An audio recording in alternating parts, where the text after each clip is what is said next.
Today is when we notice things. James Thurber said about being observant, "Let us not look back in anger, nor forward in fear, but around in awareness." Two great observers of things set down their working tools on February 10th.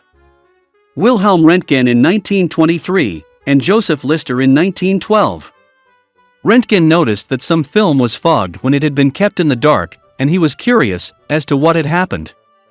From this, he discovered what many called Röntgen rays, but he was not sure what they were, so he simply called his discovery X-rays, and the name stuck.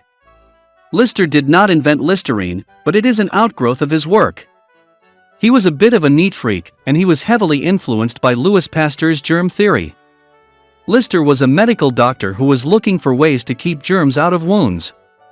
He also promoted surgeons washing their hands before cutting open the body.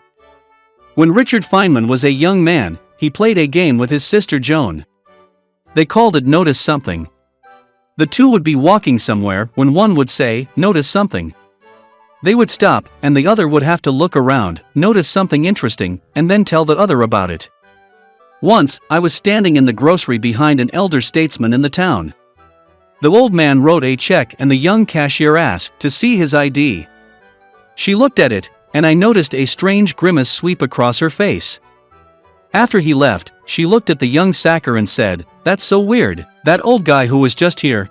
He is named after a street." Notice things and keep encouraging others.